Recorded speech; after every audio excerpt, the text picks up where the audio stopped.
And we are live on the PHU Dynasty podcast. This is episode 95. Today we are bringing you the chili cheese fries team review, one of the big contenders in the league, if not the number one contender. So it should be a really good episode filled with lots of good players to talk about, which is a nice change of pace from other episodes where maybe there hasn't been as much to talk about.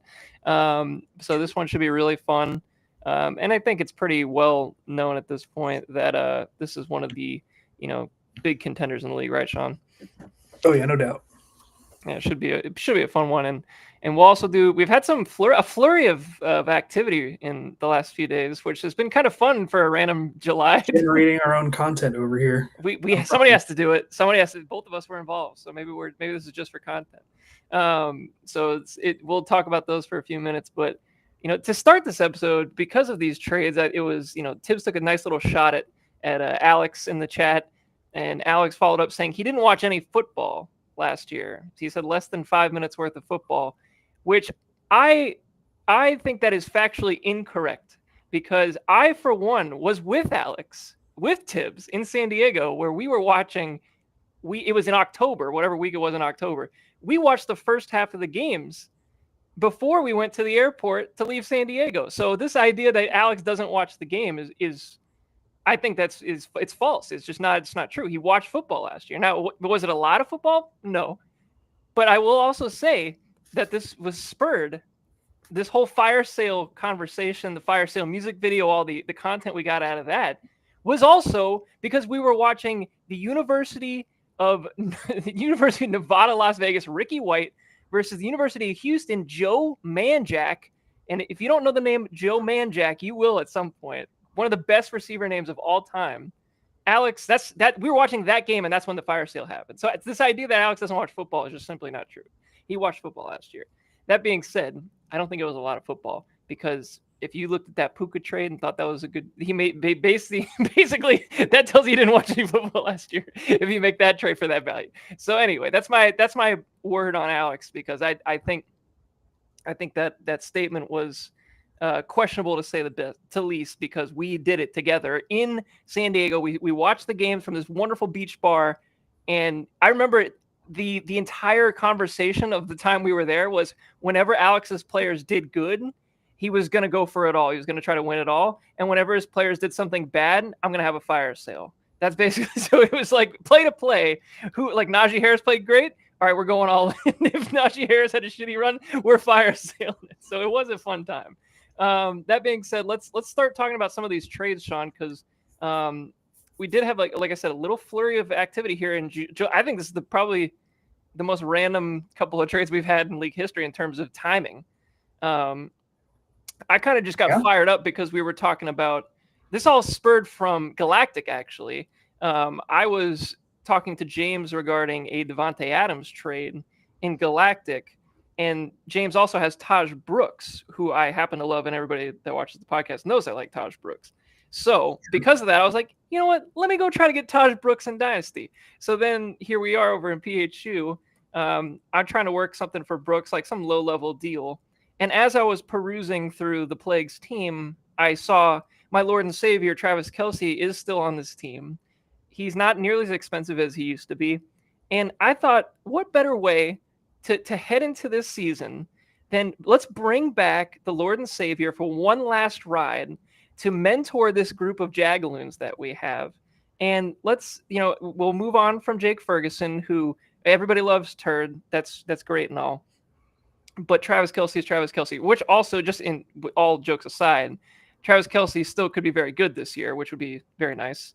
Now, I'm not expecting him to go 1,106 touchdowns this year or anything, but as my tight end 2, he's a more than adequate tight end 2. So I think it's just a fun trade for me to get Taj Brooks, the guy that I want, and then to get my guy back, for one last ride potentially. So I think that'll be fun.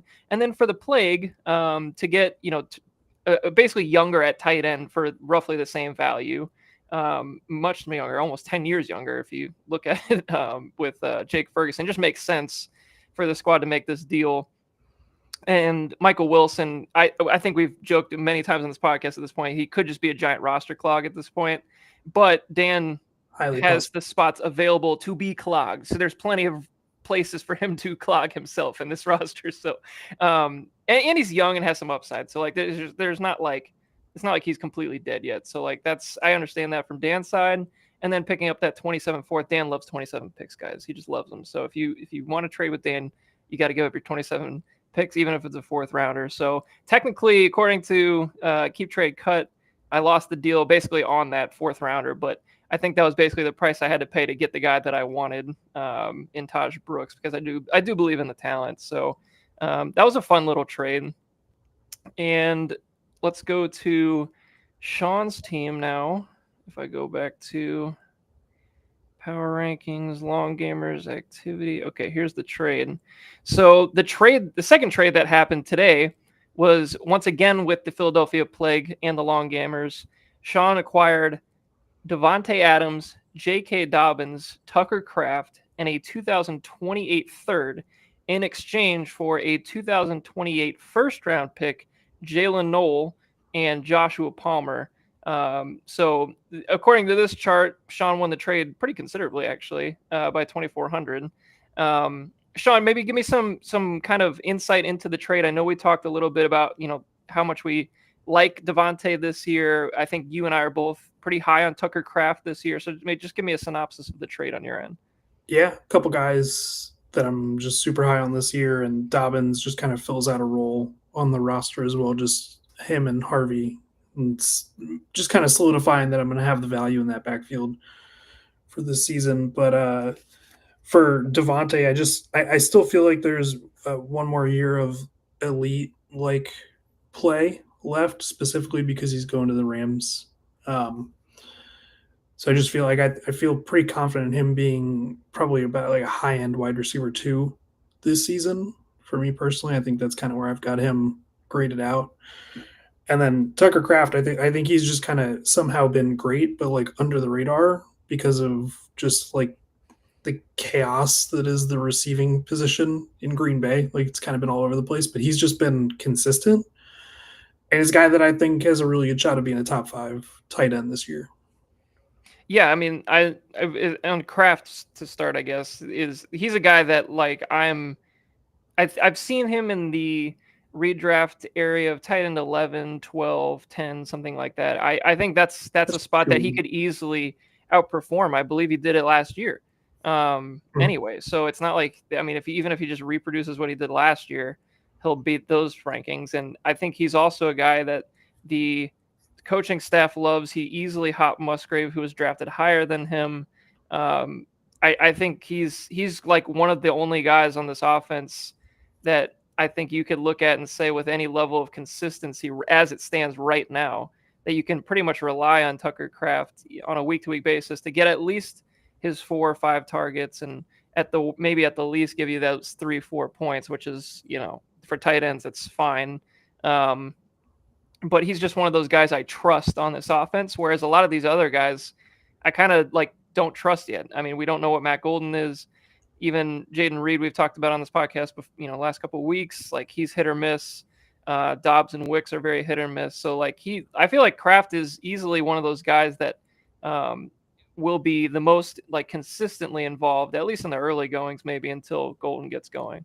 Yeah, I mean, I think when you're trying to find like an elite level tight end, like you really have to find a guy that's going to be one of the top 2 guys as far as like target share goes on his team. I think that's kind of a given for those elite guys.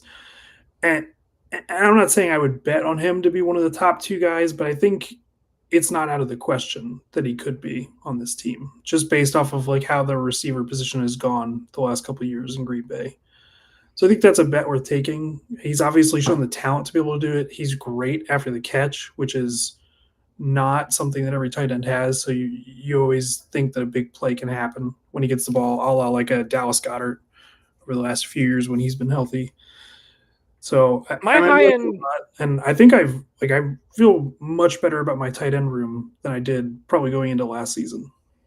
Yeah, I mean, you were starting Dallas Goedert essentially, so I think I feel better about that. Tucker Kraft going into the season for sure. I think like the high end, I guess, ceiling, like, or like where I could see him getting to, especially like even the offense type is kind of similar, is maybe like a Mark Andrews, Yeah, because that's an offense that maybe the Zay Flowers week is going to happen, those Rashad Bateman weeks are going to happen, but then like there's going to be work for Mark Andrews, and Mark Andrews is he does have his flop weeks, but they're not like he's a non-existent. So I could see him being in that Mark Andrews tier of tight ends as soon as this year. Frankly, I think this is also his third year in the league, I want to say, which is yep. usually the breakout time for a tight end like this, who's also another factor with Kraft is that he's also an athletic guy where um, when you're trying to identify these kind of like breakout tight ends, you usually want a guy that's going to be running a lot of routes and running good routes and is athletic enough to actually be a true factor in these receiving games. A lot of these other guys kind of just fizzle into the tight end 2 range instead. So I like Kraft, and then like you said, Devontae Adams. I have him in Galactic. I feel like I kind of agree with you. This might be like the one last big hurrah with Stafford. The two old timers, sticking around for one more year. But like Devontae Adams was not cooked last year. He looked like the same old guy. Wide receiver 12. Wide receiver 12 last year. I mean, obviously hyper targeted, but realistically, the drop, I trust him to stay. His game is very route running based. It's not separation based at this point. And like, this is the kind of player that I'm not going to, age wise be, trying to avoid this guy in any way, shape or form. Like I think this is gonna be a really good fit. And they also paid him a lot of money. So like, he's going to be involved and be hyper targeted as well. And there's nobody else on this team other than Puka that's going to catch the ball. Yeah, and I mean it's the team that gives probably the highest target share to its wide receivers over any other team in the NFL. So like him and Puka could both have 150 targets plus. And if Puka continues his, I guess, trend of getting banged up, each year for the first 2 years at least, like you could even have even more upside for Devontae Adams. So to get him and Kraft, I mean, I'll throw in Dobbins as well, but to get him and Kraft and for that first round pick essentially and a few throw-ins, I feel like this is a good win now move and a good win later move with Kraft, because I don't think he's going away at any point soon. So I like the deal for you. You're definitely in the F them picks, in the boat, but you gotta go for the third in a row. Like you can't. I feel you. Like I hear it. Like we're talking, never been done before territory. So I think like as being as sensible as I possibly can by I made a concerted effort to like get some younger players in this last draft. Not necessarily with the mindset of just trading them all away in like F them picks. Like there's guys that I like that are on my team that are younger, and now it's just whether they're going to pan out. But like I wasn't using premium picks on them, so like, but at the same time, like I gotta go for it. I hear you. I think you've done a good job. You're dipping your toe into each pond, if you will, and I think the way the team's constructed, I think you have a shot for sure this year, especially with this trade. And then I don't think you're screwed or anything going forward, without those premium picks. Like there's ways to work around this. You still have assets to move, and there'll be plenty of opportunities down the line. So interesting couple of trades from the last couple of days. And I guess we can mention this for the Plague to pick up, another first, albeit 3 years from now. And, Jalen Knowles kind of like a nice upside player as well for this team that kind of just needs any young upside. I like that play as well. Palmer kind of feels like a big nothing for this trade, but join Michael Wilson as the roster clogs. Yeah, I was gonna a couple of nights. Those are some cool. You know what? We need to have an all roster clog podcast. I think like before, or at least like a segment where we just identify like the Michael Mayers, the Josh Palmers. Like we need to have one roster clog draft, if you will. That'd be a fun one. All right, so let's get into the meat and potatoes of this episode. We're going to be talking about the Chile cheese fries, who I guess we can kind of start at the beginning. This is a team that has been rebuilding for the last few years.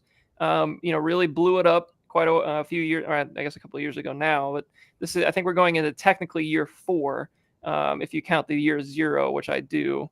So year 4 of the rebuild, and I think this team has done a fantastic job. I mean, we've built this roster to the point where there's young talent at every position.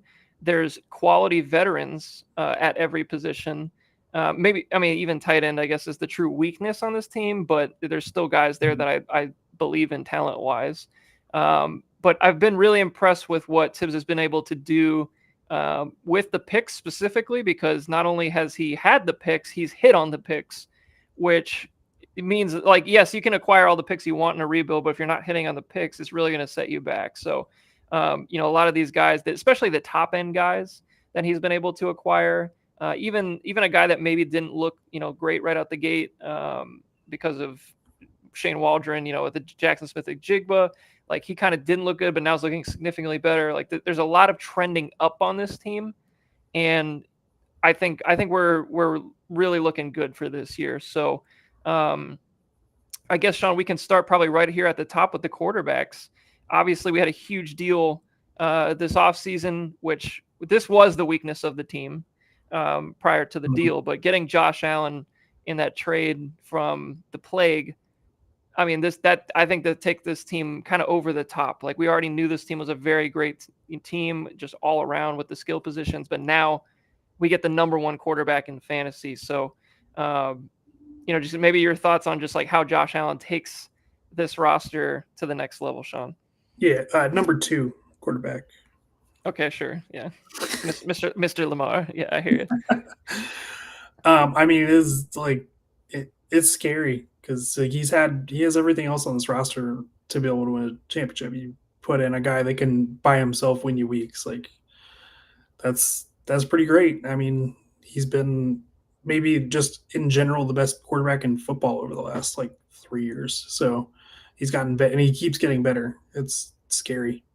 I mean, So he's catching touchdowns at this point. Like, he's yeah, just doing anything. catch his own passes while falling. Yeah, that's stupid stuff. The guy is so good, man. I mean, like, we've said it for years. Like, I hate it for I'm a Bills guy, and like, this is not the Bills that I remember. I miss the Dick Durans, the Chan Galeys, all that stuff, Buddy Nix.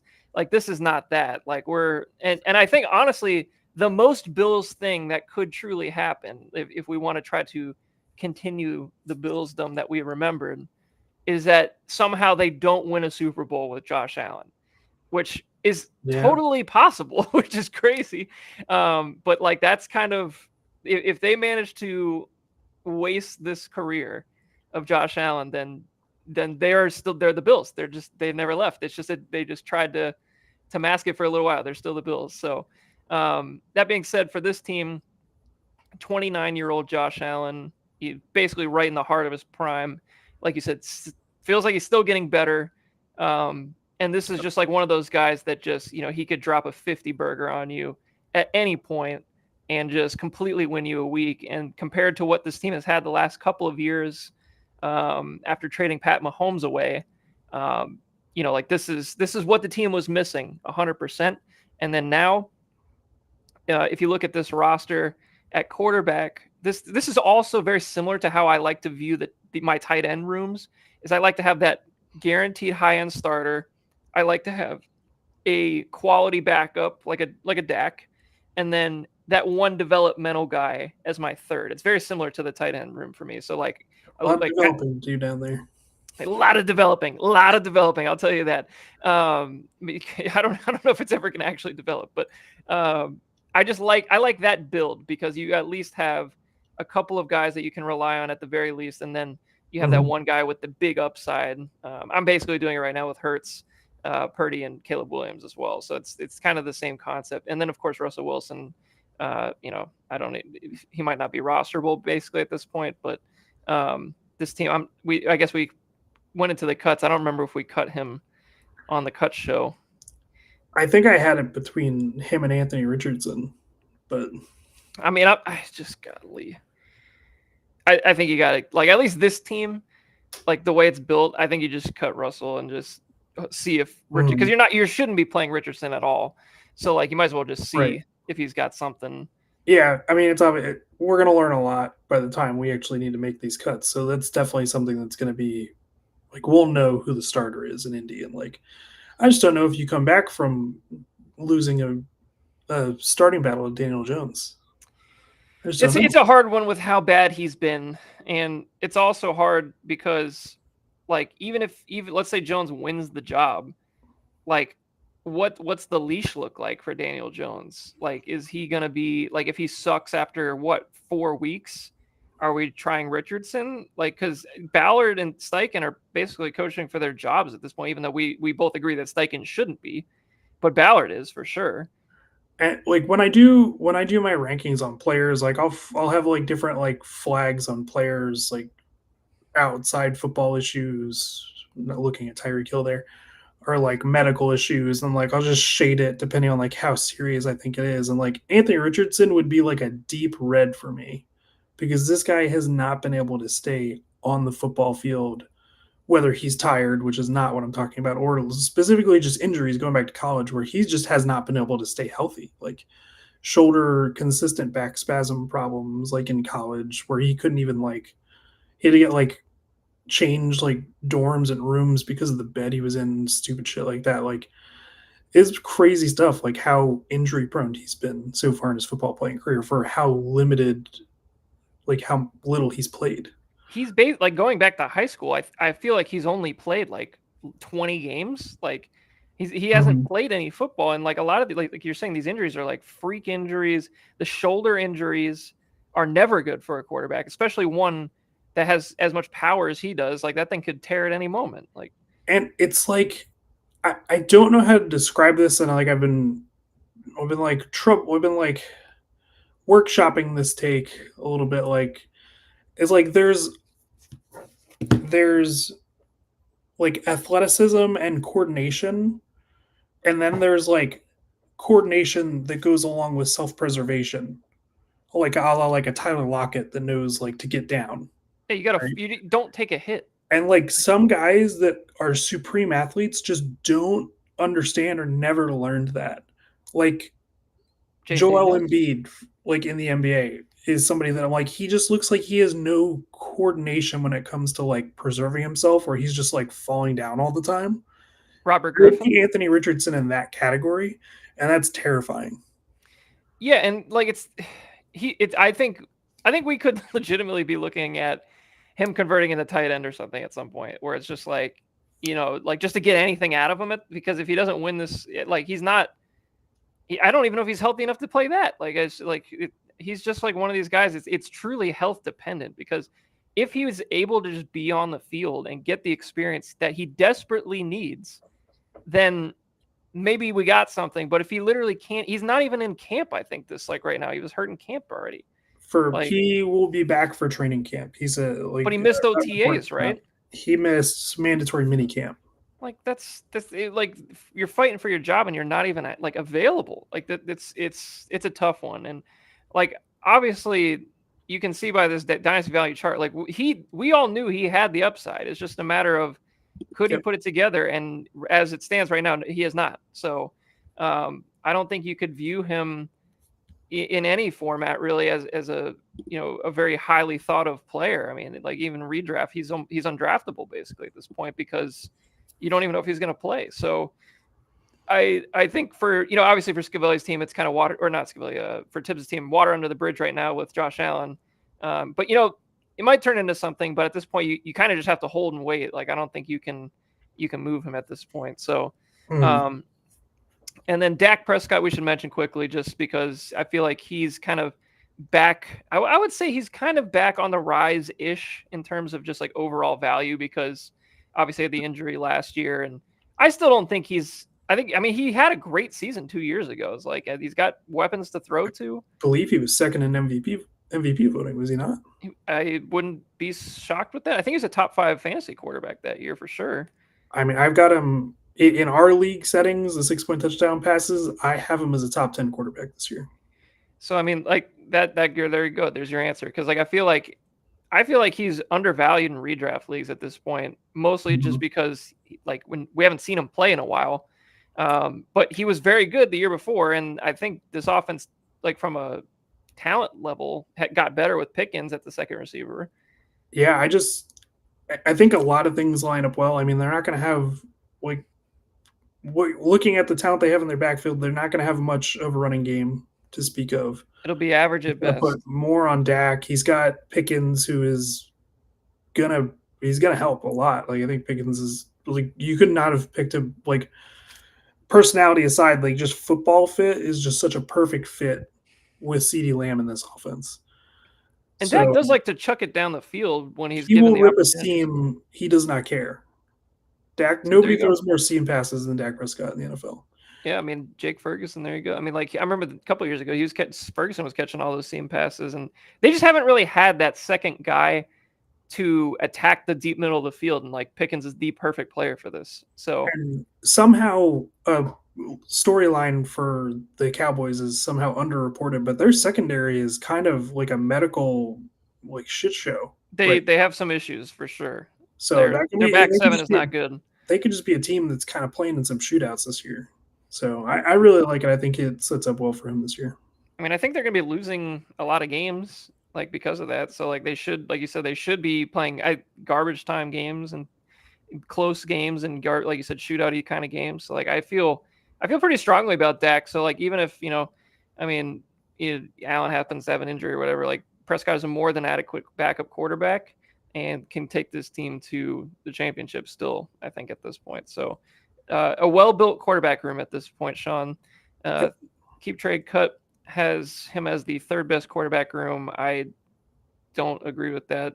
I guess just because I still think Josh Allen is the best, but Oh, you think he should be higher because he's got Allen? yeah, like I guess this is like dynasty value and like 7,800 Sure. for Yeah. like I'm sure they have Jaden Daniels higher for dynasty, right? Like so, Mm-hmm. I just for this year he's the best quarterback room. Um, then for running backs, this is another strong unit. Um, I really love one guy on this list, and I think it's pretty easy to find. Um, outside of Gibbs, I should say, because everybody likes Gibbs, but there's one Yep. guy I really like, and I still think he's very good, and I think he's gonna have a great year, and that's Josh Jacobs. Um, Yep. Yeah. I'm a big fan. I think he played really great last year. I think he flew under the radar how good he was. And I also think that's just been his entire career at this point. Like he just constantly puts up good numbers. And last year, he basically was the guy. They did not have a second guy. It was the Josh Jacobs show. And I don't And really. is the quietest 1,700 total yards and 16 touchdowns. That's what I'm saying, Sean. Like it's just like I think it He's was he great. top five, top He six. was RB5 last Yeah, I year. mean, so like to get that kind of production out of especially in redraft, he was not drafted that high last year. I just feel like he's a great player to have on your roster from a dynasty standpoint, even because there just isn't that competition right now. Like, I mean, Marshawn Lloyd supposedly is coming back, but he's got all kinds of health issues he's coming back from. They didn't really add anything to this room that would make me believe that he's going to get super challenged. He's also a great third down back, excellent pass protection. The coaching staff loves him. I have no like negatives on Josh Jacobs. I really can't find one other than he's like getting a little older now. But like that's not. 27. But that's crazy because I feel like he's been in the league forever and he's still Mm-hmm. 27. I just think he's a great back. And like look at this chart. Even for the last 2 years, it's been basically the same value, kind of hovering up and down. But like he ever since 2022, he's been the same guy from a value standpoint. So I think he's just an awesome back to have in a contending team like the Cheese Fries here, to pair with Gibbs, who I think is an elite dynasty asset. But here's a good question for you, Sean, because I still kind of wonder with this myself. What is for this season with Montgomery obviously still in the roster? We've had some Montgomery discussions. What is the true upside for Gibbs this year? Because I think everybody's got him kind of in that top 5 backs in the redraft conversation. But do we see like that number 1 upside? I've got him number 2. Okay. I think that like split is just going to skew just a little more towards him this year as it's kind of been going between him and Montgomery. And I just like he's just is just a walking like chunk play like every time he touches the ball. It's just He's electric. crazy. I mean, I think this offense is still going to be I think it's going to be elite.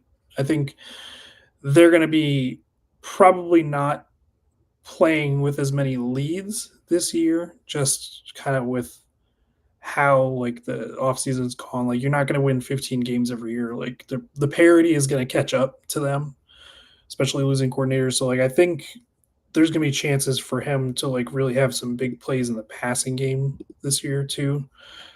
And I mean, he's just great. How old is you pull up Gibbs? How old is Gibbs? He was a little bit older for a rookie, but I still think he's like 24 or 5. He'll be 24. It looks like Not this season. 23. It was younger than I thought. Okay. 23. Like this is like the 23-year-old, 24-year-old seasons are typically like when you get the best seasons from running backs in fantasy. So like everything just kind of lines up for him to most likely be a top 2-3 running back this year. I mean, third year running back too. Like you said, you got a couple years in the league to kind of see how things are going. See what get accustomed to the speed of the game, if you will. I really think the only true question I have on Gibbs, and it's not even really a question, it's like the offensive coordinator who I think came from the Broncos tree recently. Uh-huh. I don't know. So the Lions ran a ton of zone last year. They were one of the best zone teams in the league. I assume that it's going to be a lot of the same, you would think. I don't think Dan Campbell would bring in a coordinator that philosophically is much different. I'm not sure because I don't know much about John Morton. But if this goes to a power gap scheme again, I don't know if that benefits Gibbs, and I think it benefits Montgomery a lot more. So, like, I'm not 100% sure on what that offense is going to look like, and I think that goes for just about every player on this Lions team. Nobody really truly knows how different it's going to be. If it's somebody coming from a Peyton tree, you're going to be a well-rounded offense as far as just a little of everything. That's Peyton's kind of calling card is like it's a like you don't know because they're going to do it all. So I don't see that as much of a problem for me personally. I think I wouldn't want to go to a power gap after you lose your starting center, like changing so much for the offensive line. I would probably lean more towards like their comfort and what they've done. And you're gonna have a rookie center coming in and Tate Ratledge. It's hard because like zone requires so much communication and good cohesion with the line, and that's what they ran last year. But now it's different players, so like I don't know. I mean, Penei Sewell like blocking in the zone scheme is probably it's unfair. It's their best offensive weapon on this team, and that's it's the guy who's got Amon-Ra on his team saying that. So, I mean, he's just like he's the best run blocking tackle in the NFL. Well, here's an interesting quote from John Gruden about offensive coordinator John Morton. John Gruden said, "You talk about a guy that can scheme them up. Man, he's at the top of the food chain in terms of guys I've worked with in terms of scheme." So there you go. I mean, I'll trust Gruden on that one. We're gonna find out like how much respect or how little respect we were giving Dan Campbell, I think, this year over the last couple of years. So we're gonna find that real soon. But what I know is that guy has been able to make some great hires as a head coach. Yeah, it certainly worked. Yeah, I don't see a reason why you should doubt that now. No, I think like they're gonna do that, and that just front office is just such a different beast than what it used to be. Like I feel like he deserves the benefit of the doubt, at least for now, in terms of getting these guys in. So anywho, that's probably enough on Gibbs. Now Breece Hall is an interesting discussion because his value has definitely come down over the last couple of years for sure, as you can see here, peaking at basically top end dynasty asset. Probably I think at one point he was a top 3 asset in dynasty. Obviously, he's been kind of all over the place. There's been some injuries. There's been some really bad fucking teams he's been playing on.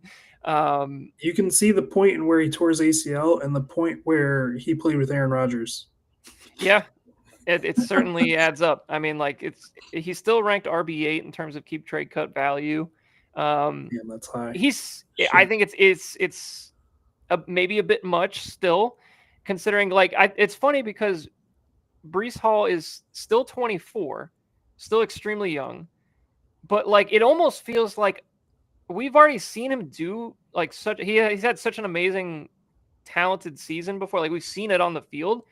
Yet I still need another prove it year, which is weird. Like I don't. There's not many guys that have had this trajectory where it's like, oh my god, like we all know he's awesome, and he's so explosive and so talented. But now it's like I need to see you do this again to believe that you still got it. Like I don't know if you still got it at this point because he did have major injuries. Yeah, I mean, he's got to be one of the 2 or 3 hardest guys to pin down as far as what like where I'm going to rank him. I mean, right now I don't have him as a top 20 running back. For redraft this year? Yes, Wow. I Wow. think the Wow. touchdowns are going to be not there, and I think he's going to get sniped by other running backs than Justin Fields as far as touchdown opportunities. And that team has said over and over again that they're going to use their running backs, plural. They're So, gonna use all three. and They're gonna use all three. I think there's a lot of talent in that backfield, and I think you can't underestimate how probably little offense is probably going to come from this team. I know in the passing game, obviously, but like it's just not going to be a team that puts up a lot of points. So No. between splitting that between a quarterback and 3 running backs and not being a high volume scoring team is just not a guy that I'm excited about drafting this year. And I could be totally wrong. He's got the talent to make me look very stupid, but I'm just not in on it this year. I guess I don't want to shit on them too much, but I'll try to point out the positives here. Their offensive line got a lot better over the last Very few good. It's seasons, so very good. that is a huge piece of the puzzle, especially when you're going to go to these schemes with Justin Fields, where it's like we were talking about the other day on Discord. That's going to be basically like it feels like a triple option offense almost, with like how much I feel like they're going to run the ball with both Fields and these other backs. Like there's going to be a lot of guys getting the ball on the ground. And another positive is that I believe he's in a contract year. So like there will be an incentive for him to try a little harder if that was an issue before. I also think there's not there's a non-zero chance that he even gets traded. Like if this team, I sucks mean, ass, right. I wouldn't be totally surprised that he gets close to the deadline and he's still healthy. That maybe this is a tradable guy because I feel like one way or another, Brees Hall is not going to be on the Jets next year. Correct. I don't think that's going to Yeah. happen, even if he plays well, because I just don't think they'll invest that much in a running back when they have 2 other guys that I think they like as well. And it's easy to find What another running back. what is stopping the Cowboys from just making a trade off for Brees Hall right now? Frankly, there's nothing. I thought about that for a while before. It's like, I mean, I think you could throw a mid-round pick and make it happen. I don't think it would I cost a lot. I judge things based off of like how other teams in that division would react or like the fans. And if they traded for Brees Hall, I would be like, fuck. I would not feel good. I'd feel like that offense would be very nice. Yeah, Like if you got I Brees agree. Hall, George Pickens, CeeDee Lamb, Jake Ferguson, and a very good offensive line that's young, Now I you're talking. I, I can't really, yeah, like now, I mean, we're still not all in like Jerry's talking about, but They're it's all in. certainly a lot better. And like I said, like I just don't feel like the cost is going to be that high. It's not like you have to pay like a first or a He, second even. You might even he be would a third. immediately be a top 10 running back to me. That's how much he would jump up my It would rankings. be, and that's pretty wild considering So it's like not a talent issue for me. I don't think it's for anybody. I don't think anybody has watched his highlight tape and like seen the highs. I guess like, and I don't want to say it's the same situation, but it's not 100% different than maybe like a Saquon with the Giants, where it's like we all kind of like knew he had this pretty amazing talent. He had his injury, a big ACL injury. Then he came back to the Danny Jones era teams. Then they just couldn't get anything going. And like maybe that's the career arc for Brees Hall. He ends up going somewhere else and gets his value back and turns into a stud again. Like I could absolutely see like a great value Saquon type of arc for his career. So I'm not counting him out. I spent a lot of time watching this backfield, more time than I wish I did, honestly. Watching all the all 22 tape of these running backs. I watched all 3 of them. I thought Brees Hall still looked great when he had the opportunities and when he had good blocking, which was like here and there, because basically everything was out of shotgun with Rodgers, which sucked. Right. Um, Well, that that's also it's not going to change much, but No, and also they ran a lot of zone last year, which I think benefits Hall and Davis, whereas Braylon Allen is not a zone runner in any way, shape, or form. And guess what they're running again this year, Sean? Zone. So I don't I don't think it's going to go well for Allen again. And I have Allen, but like I'd be shocked if he. I still think Davis is going to be the RB2 there. Um, Yep. I think like Allen might have his value maybe around the goal line and like short yard situations, but like if you're looking for like the direct handcuff to Hall, it's probably Davis. But either of those guys, like they'll be used. I just maybe like at some point during the season, like Hall just his talent is just undeniable, and they can't say no, and that's I could see that happening too. So like, how many running attempts do you think just the Jets in general have to divvy out this season? I think like the high end of teams is typically like 500 is like the The high. problem Like is they're going to be losing a lot. I don't think they're going to care. I think they're just going to run the piss out of the ball until they can't anymore. I don't think they're going to give up on the run as easily as other teams I will. think this is just Georgia Tech in the NFL. They're just going So to run like, anyway. Army you know, football, Navy football. roughly you get about somewhere between 950 and 1050 plays for most teams as far as like offensive attempts in a fantasy season. So like if they're like you think like what do you think the split is? Like it's 50-50, 60-40 run pass, I 55-45. think Justin Fields will throw the ball like 22 times a game. So you're talking like 60-40 for let's say I don't like it. they're gonna be a run heavy team, so they're gonna run less plays. So like 950 times. Hold on, we're gonna do some quick math I here. say I really don't like any of this. So Even talking about it. 570 attempts. I'm gonna take away easily 150 because of Justin Fields. So 150 for Justin Fields. you can go ahead and look at what his run attempts per game are for his career. It just seems so high. He ran the ball 180 times as a Bear one year. Oh no. You But he's think good at it though. and you think Aaron Glenn's going to let him do anything other than run the ball? Well, as soon as he sees him throw the ball, he'll be like, "No, no, no, we ain't doing that." So That's 420 attempts that you're down to. that's And they're crazy. saying that they're going to have three people run the ball in this offense. The opportunities really just start to cap themselves, is what my problem is. Yeah, I mean, I still think like with that in mind, if they give Hall the most chances and he makes the most of those chances, then I think that's that whole idea of we're gonna run all three backs. I think that might just be a coach speak thing where it's like we like these guys, but like if they're gonna ride whoever's hot. So like if it's Hall, which I want to believe it's going to be, he could get a lot more carries than maybe we're thinking. And I still gave him almost the same amount of opportunities that I did the previous season.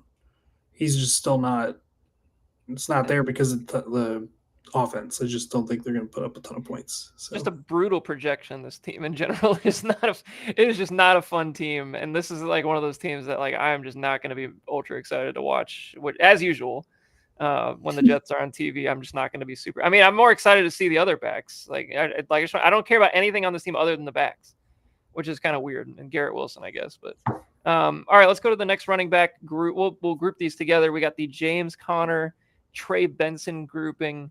Connor, man, dude, the guy just produces every. I think we had the same talk last year, same exact look talk. at that line. Wait, That line was what was the previous line? that was for Oh, 1 month. oh, I thought that was his But career. even I was like, 3 months, six months is the same. 1 year is basically the same. I mean, all time looks like fucking Kansas. It's just flat. It's just nothing but cornfields here. Dude, that like I don't even really want to spend a whole lot of time talking on James Conner because we I think we said this for 4 straight years where it's just like we know exactly what we're gonna get, and I don't see it changing. Do you think Benson cuts in more? I guess is a better question. No, I don't I think don't Benson. either. I don't think Benson's very good. And until the wheels fall off, they're gonna roll with their guy. I mean, I think he's just a mid to low end RB2 until he's done. Yeah, until whenever he wants to be done, he's gonna get like that treatment. I think at this point. Also, he's still one of the best third down backs in the league. Mm-hmm. He's I don't think Benson's good at any of that. So like, Nope. even if the idea was, oh, Benson's going to sprinkle on third downs, I don't think that's happening.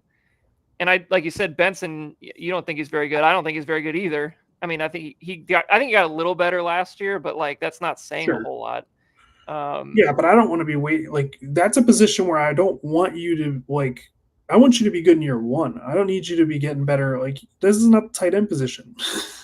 Well, right, like his year one, I think he was injured or coming off an injury or something like that. So like Yeah. I'll maybe give him a little break there, but like we're going into we're going into year two now. Like we better start showing some real like upside here. Like there has to be some explosive plays that we see, because that's That, usually how this happens. he definitely can fulfill that role as like a off speed pitch, like hit like a 30-yard run.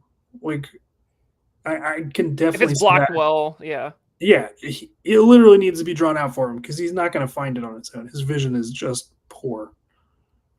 I just think that he's not like this RB28 business where like I think people are still thinking he's the next running back up for the like whenever Connor goes like is done.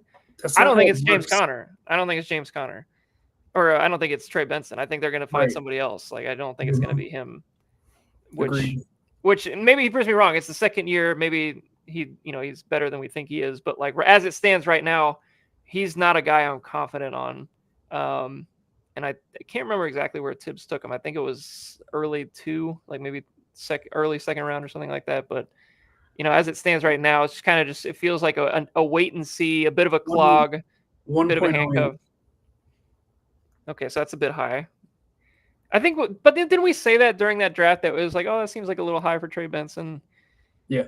So I mean, it kind of checks out for the most part. But I mean, for this team build, we're talking Gibbs, Jacobs is the 2, Connor is the 3 at this point, probably more, or maybe even Hall is like the 3, and like whoever you want to put in the flex, I guess at that point. But those big 4, I guess you could say for this team, are the meat and potatoes of this running back room, and that's a strength. I think those 3 guys at the very least, Gibbs, Connor, Jacobs, like pretty much what you're gonna get. Now Hall is kind of the wild card, but if Hall reaches that higher, what we think he can do, and what we've seen him do before, Hall could this could be a stupidly good running back room. I mean, this could be one of the best ones, just in terms of overall Mhm. touches, overall opportunity, explosiveness for a few of these players too. So like I really like that starting group here. And we can get into a few of these guys here at the bottom end of the list, which I also think are interesting in their own rights. Tank Bigsby at 3,500 ish, RB40 and keep trade cut value. The Jags, I think we've talked about on the Travis Etienne show. It is truly just a complete, we don't know. We just don't have any idea what this is really going to look like. I still think Etienne's going to get that first crack, but I don't think Bigsby's dead, and he looked the better back last year. So I'm kind of curious what you have him statted out for, actually, if you don't mind pulling that up. Bigsby, yeah, this running back room is a shit show. I don't know, Sean. I'm sure I I'm not spent going to sit here saying I I know, spent 'cause a I while don't. on this one, I imagine. So I I got have no fucking idea. I mean, I've got Bigsby statted out with the most carries on the team. I've got him for 800 yards and 8 touchdowns. That would feel like a success to me. Yeah. I mean, like I feel fine with that. nothing in the passing game, but like 808 on the ground. No, and that's just not his thing. Like they have other backs that can do that. So like if the problem I have with him is I don't know if he's a Liam Cohen back. I don't know if Yeah. I was just about to say that. Yeah. I like the agree. way I mean obviously we all watched a lot of Bucks football last year. He needs the running back to be able to do everything. And I don't think that he can do Mhm. everything. Like He he's needed not a to good receiver. start on the jugs machine like 6 months ago and just still be on it right now, like just without stopping. Yeah, I mean, but I also feel very similarly to the guy they drafted, Bashal Tutin. Like he's not a big receiving guy either, frankly. Like Mhm. he's kind of a similar stylistic back to Bigsby. So like I think ETN is truly the best fit as like what Liam Cohen would want if he were to reach his upside. So Yeah, I I'm mean, not really sure. it, yeah, I mean, you could see ETN being second in carries on this team, but like having a significant edge in targets. Hmm. That wouldn't surprise me at all. I mean, I could ETN could just like he could have significantly less carries and still be like the RB1 on this team, and I think that would How I don't think many that would shock career anyone. catches has Bigsby had in his 2 years? Oh boy, Can we look that up? yeah, we can look that up. Oh, because I think the problem, like we were saying earlier with Cohen, is like he likes to be able to That's 16 targets, 8 catches for 60 yards. 8 catches in 2 years. That is That's, correct. that's what I'm saying to you. That's Um, so it's just his rookie year. He literally did nothing. see In that's this, like, so bringing this back to Cohen. If anybody watched Bucks football, which I know they did out there, they don't want you to know what they're doing. They correct. don't want you to be. Oh, if Bucky's in the backfield, we don't want you to know that it's going to be a run or a pass because you won't know. You just have no idea because he can do everything. Rashad White can run the ball a little bit, but he's a better receiver. But at least he's a runner too. Whereas, like, I don't think there's been a case study or any sort of um, evidence to say that like Cohen would be good with this type of back. I just don't see that right now. So that's why, like, I still think for this year, I'm definitely shading ETN overall. But even moving forward with, I think this is going to be his third year. Like this feels like another tradable asset at some point, maybe, or just kind of like a cloggy kind of guy. Like I don't know if this is really the right fit. And then with Tootin coming in is kind of a similar back with maybe a little bit more juice. I don't know. I don't know how this goes for Big Dude. I just don't feel good about it. I think his value at 3,500 is okay, I guess. Like seems right. Doesn't seem crazy to me, but like I don't feel good about it happening on the Jags. How about that? We'll say that. Like it might I need think to be that's another fair. team. Also, another guy like buy low Cowboys, just late round pick swaps. Get Tank Bixby. That'd Yeah, be I feel like it would be a great idea. Like a lot of these, even I mean, shit, even Jalen Wright to some extent. Like I mean, like all these guys, you just like random pick swaps. Even Rashad White for like I mean, I could see that happening too. Like Tank Bigsby, Javante Williams, just the most uninspiring tandem, but would probably do what you needed to do in the running they'll game. they'll get you your 4 yards on first and second down. That's what they'll do. Javante, great pass pro. Throw Like, Jaden Blue on third down, you're set. there That's you it. go. Good to go. Never a problem. Put them all together, you got a really good running back. Split them all evenly 3 ways, and it's Yep, just 33%, 33%, 33%. There you go. Good luck. Um, Jalen Wright is similarly valued on this list. Um, frankly, did nothing last year.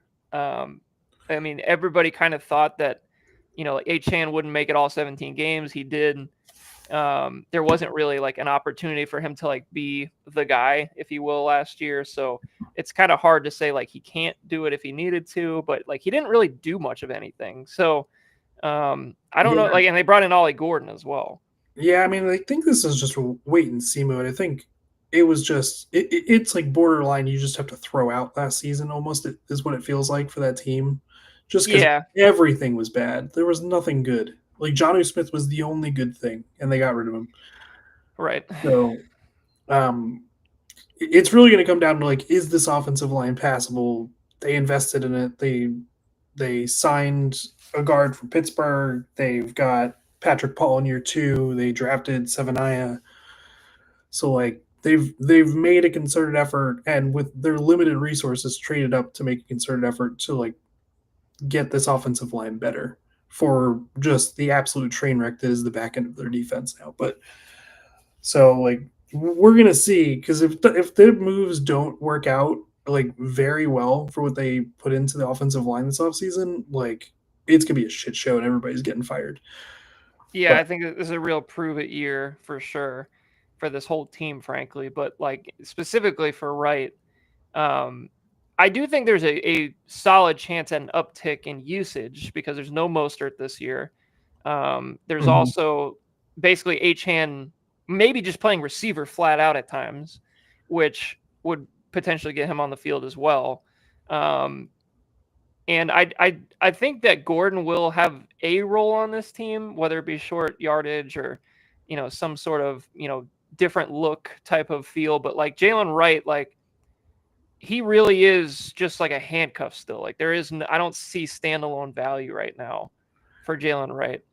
I mean, you had HN at 203 carries and 87 targets last year at running back, and I just don't see him getting more use than that. I think that is probably as heavy as you want to go with a guy of his stature. So like there's going to be opportunities, just a matter of like who's going to get those opportunities. Right. And it'll He be could. We'll see. it's possible. I also just like didn't love Jalen Wright coming out. So like that was kind of Same. like I liked him, but I thought his vision sucked. So like maybe something changes, but all right, let's keep moving. We got Rashad White up next, RB51 in Keep Trade Cut Dynasty value at 3,100. Obviously Bucky took over last year. I think a lot of people were kind of down on White anyway last year, just because he wasn't super efficient the year prior. Really, really might be the best third down back in the league, frankly. Like just overall, like he's so solid in Mm-hmm. terms of pass catching. He is incredible in pass protection. He can run the ball, but it's definitely not his like strong suit. So like he will have a role on this Bucks team still, but he is in a contract year as well, and I think it's basically a foregone conclusion that he's not coming back next year because somebody else he'll just be a better fit somewhere else. And we have Sean Tucker, who frankly should be at least an RB2 on a team in the league at some point. Would be the obvious takeover candidate for next year. So, like I just don't think you're expecting a whole lot of White this year, and like he might just be like a random bye week filler, perhaps, or maybe an injury filler type of guy. But I don't think this is a player that Tibbs will be relying on, right, Sean? I I mean, he still finished as RB24 last year. I mean, even like splitting that carry, like the workup, like they're behind one of the two or three best offensive lines in the league. This team is going to put up points. I'm not saying he's going to be RB24, but like I think he's going to have weeks where he's startable. Yeah, and that's kind of like where I was getting at. It was like like let's say you have bunch of bye week troubles or a lot of injuries or something like that. Like I wouldn't feel horrible about starting Rashad White. Like he could get you Right. your 6 points or whatever you need. I Like mean, that's possible. they're playing the Saints and the Falcons piss poor run defense twice. That's So an excellent point. That's a real point. Really good point. Is this a player that maybe like a team should be like, if you're trying to be maybe forward thinking and say like, hey, like he might end up on another team that might use him a little bit more and like go out and trade for a guy like this? Or is like, I just don't know if he's a good enough back, I I don't think so. I think he's going to be a guy that's going to be like, this is probably the best situation he's going to be in. for And it his wouldn't skill set. surprise Yeah. me if he just ended up like coming back on like a team friendly deal after this year, because that just seems like what they do in Tampa. So And he was also a older rookie. I think he's going to be he's 27 this year. 27. Yep. So I don't really see. Yeah, wow, I didn't realize he was a 23-year-old rookie. All right, well, yeah, I mean, like just a great guy to have if you're the Bucks, real life player for sure.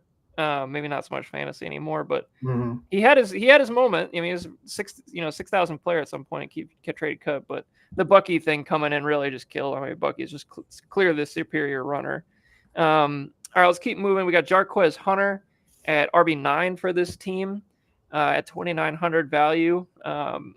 I think me and you are kind of on the same page. Like, I think we both like Jarquez Hunter a lot more than Blake Corum. Yeah, I would be. That would be my pick to be the second guy. I want Or to see the what Corum's. guy backing up Kyron. What And he gives you something that is just not on this team as far as like explosive plays out of the backfield. As much as I love Kyron, like he's just a guy that's going to fight. Like if the play is for 4 yards, he's going to get you 5, not 20, kind of guy. And Hunter is a guy that will get you 20 very quickly.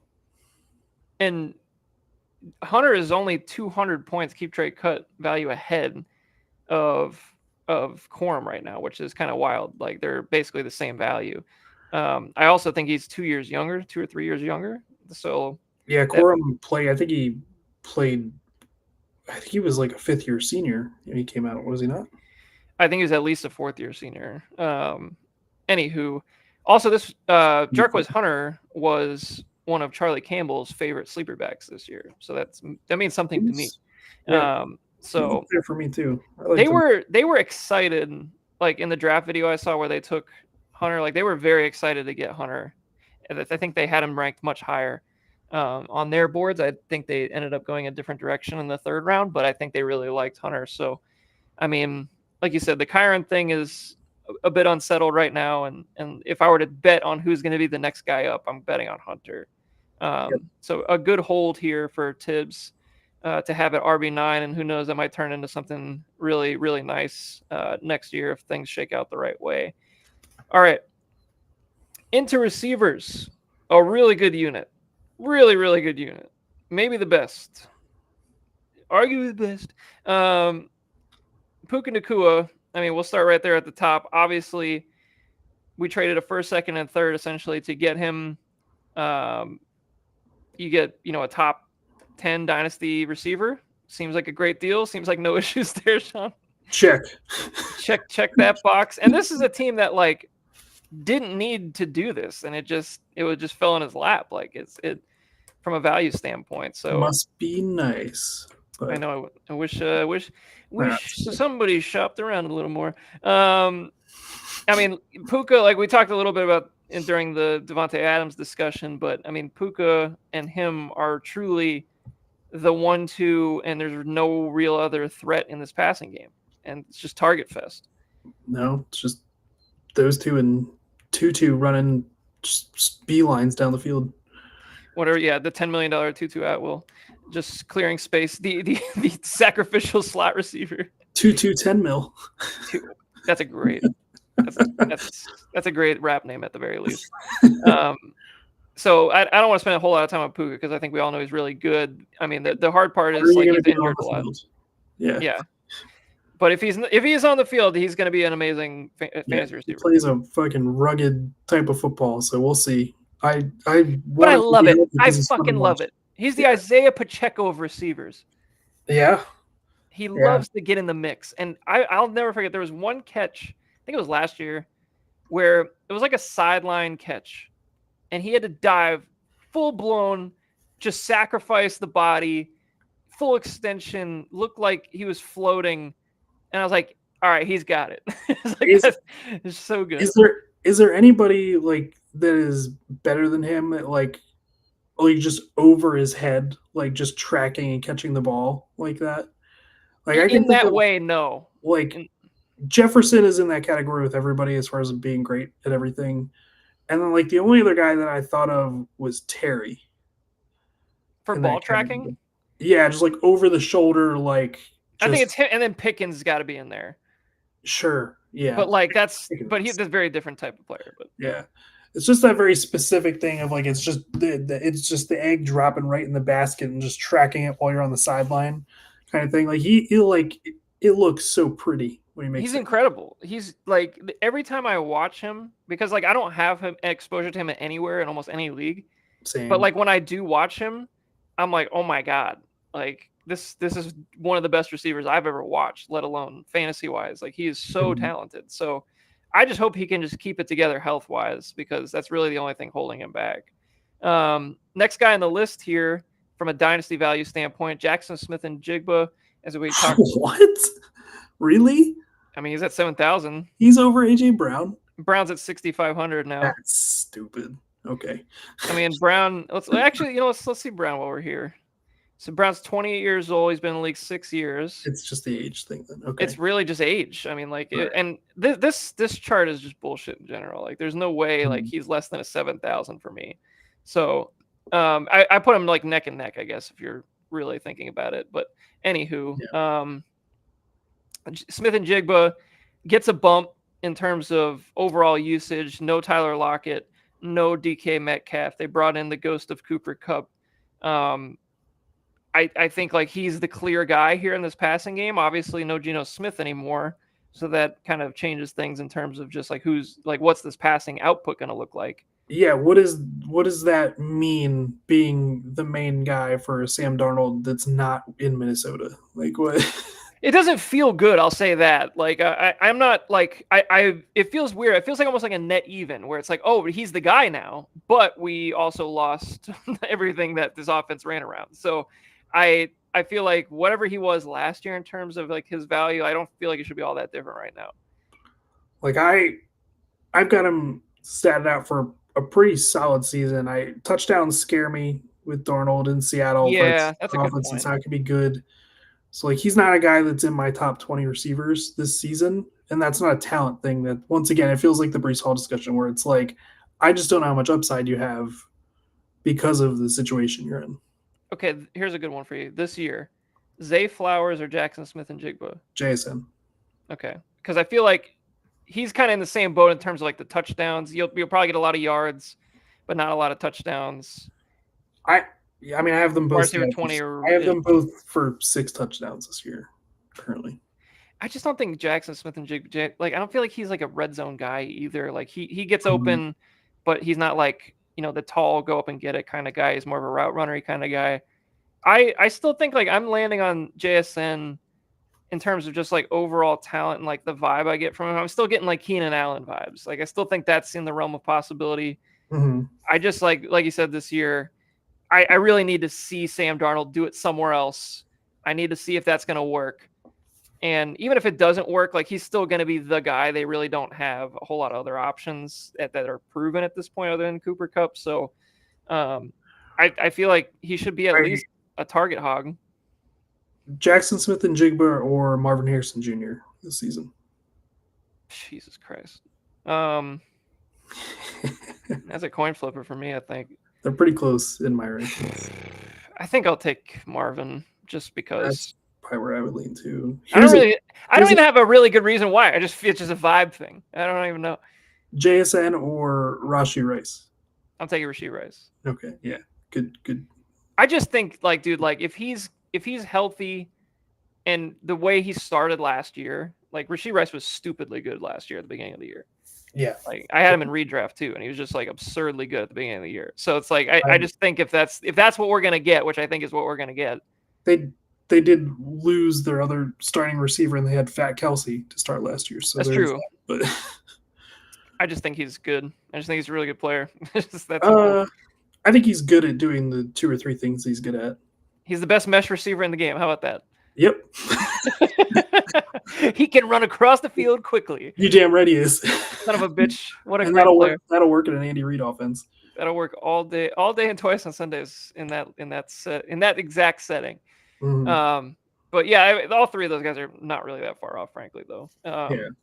So let's go to AJ Brown then.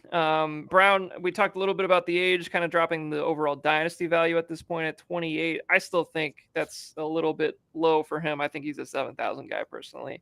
I mean, if we're not talking about fantasy, he's a top 3 receiver in the NFL. 4. He's great. Yeah. He's really great. Like, Just and he's plays, so damn consistent. Like, yeah, he just plays in a low volume passing game. yeah, I mean, if he was on a team that aired it out a zillion, like if he was on the Rams, like he would be stupid. Like He'd be 1. He'd be it would wide receiver 1. it would be absurd. Yeah, he is incredible. It's just like you said, low output. Same thing really goes for Devontae Smith. I think he's an awesome player too. They're just not. They don't need them to be like when you're running when you got Saquon Barkley and Jalen Hurts. Like you don't really have Yeah. to use them They're that much. somehow in a low volume offense, but they get all the volume, so it saves them. Yeah, But like it's still like they don't have like the upside of like a week to week upside of like Chase or Jefferson where they can throw the ball like 50 times in a game kind of thing. yeah. It's just not like it's not what they're trying to do. It's not at any point they don't want to do that. Like it's not part of their offense. All right, next guy on the list, Garrett Wilson at 6,500. A real roller coaster for Garrett Wilson over the years. So many of these guys that are so hard to pin down for me this year. I know Tibbs got all of them. This is an interesting one too, man. Well, this is okay. So this is a good one because we've talked about this before. I think you've got him as one of the highest targeted players in the game this year. Target share. Just overall, I'm saying like total targets. Like, what do you got him at? Because they don't have shit on this team. They don't, but he's still Like 175. no. I 139, and Wow. that's a 33% target share for that team, which would be first in the NFL. Yeah, that's like that doesn't happen. So like when I'm talking about like we were talking last night, like if he wants to get to like that 175 number, it's going to be pushing 40% for me, and That's that's just just like doesn't happen. I believe that it could happen. I'm not gonna bank on that happening. So it's gonna be tough. That being said, like Fields has been able to produce like with his top receivers. So like I still think that Garrett Wilson can definitely have a good season. He's a guy that's had 1,000 yards in every season he's been in the NFL so far. So he's It's not coming a from talent issue. Not a talent issue. Same thing with Hall. yeah. I mean, I think like him scoring anything over 6 touchdowns this season's probably unlikely. Yeah, I don't see Unless it. he's I just don't. breaking big play after big play, but he's going to be the focus on every like of everybody on their offense. So like I just don't see him breaking a lot of big plays like that for touchdowns. I just So I he's just gonna be hyper targeted in the secondary. Like there, like who, like you don't need to. You could double him every game. Like you don't need to worry about Alan Lazard or anybody else, frankly, except for the running backs. Like I mean, I, I think um, 6,500 is a crazy number because I think he's so much more talented than mhm, 6,500. Like I think agreed. Brees Hall was 6,300. I would much rather have Garrett Wilson. Yep. Um, I think it's not a talent thing. We all know he's really good. He's been in the league 3 years. He's had 1,000 every year. He was a first round top 10 pick. Like he's 25 years old still. I mean, I guess this would no. He's got a fifth-year option probably coming up the year after next. Yeah, I think they're Um, going to exercise that. but I mean, this is he's getting into like we gotta get this next contract mode soon. So I'm definitely not betting against the guy from a talent standpoint. But in terms of just Tibbs's team, like he's got him. I mean, I would put these top three guys as kind of the obvious starters. I think with Puka, AJ Brown, JSN as kind of your 1, 2, 3, and then from there we're talking about these rest of these guys are kind of flex options to go along with the James Connors, to go along with Brees Hall even in that flex spot. So like these are very good flex options. Like these are Mhm. extremely good flex options. Like we're talking about Garrett Wilson as a flex as opposed to relying him as as a wide receiver 2 on your team potentially or something. like Yep. like we're not like talking super positively about these guys, but in the context of this team, this it's still great. Like this is like if you have these kind of guys with this kind of upside still as high end flex options, like if these guys do happen to have good years or situations improve, and with the mix and match ability of some of these guys, like on a week to week basis, this is a dangerous, flex and starting roster, no doubt about it. Like one of the most dangerous in the league. So, and then I think like once we get maybe past Wilson, um, you know, eh, there's I think a trio of guys probably that I would say I'm feeling solid about, but not overly excited about, like the Waddle Moore, and even Hunter for that matter, because I still think Hunter's kind of a question mark for year one. Um, Mhm. Yeah, it's a big and you question. could probably even throw Downs into that as well. I mean Oh, I love Debo. So like so especially if Daniel Jones is the quarterback. Um, so like even God, even Bateman. Like I guess you could just lump all these guys together. This whole six piece of chicken nuggets here. Um, I just like who out of that six piece, who are the guys that you're most excited about for 2025? I mean, I have DJ Moore ahead of Garrett Wilson this year. Okay, So wow. they're back to back for me, but I do have him ahead. So I guess I would say DJ Moore because I really just think the incumbents are just gonna really carry this first year for the Mm-hmm. Bears because Burden has been hurt and he's missing time, important time. Colson Loveland's been hurt, which was planned, but he's missing valuable time, and it's just time that rookies when they miss OTAs, mini camp, and into training camp, it's a big setback for them, and it's not something that's necessarily like called out as often in the fantasy community. Kendrick Miller. Right. So for me, I think it's just gonna. I think Rome and I think DJ Moore are both gonna be kind of just fine this year, and then we'll see what it looks like going forward. But I have both of those guys above consensus right now. And Loveland and Burden, I think, were both, in my opinion, considered projects to some extent. They're not finished products. Um, I think Loveland is a day one starter. Well, I guess he's a day one starter, but I don't. When I I would say say he's got project, more developing to do outside of the receiving part of his position, but right, right. I, But like, I I think think that's an Loveland's right important there. piece to be on the field as well. So like, I don't Sure. know. Uh, Moore is just a tough rank for me because he's very talented. Yep.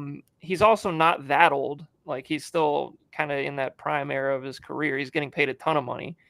Like they're not going to not use him. Like he's too talented to just not use, even with all these other assets that they have now. So I do feel good about him.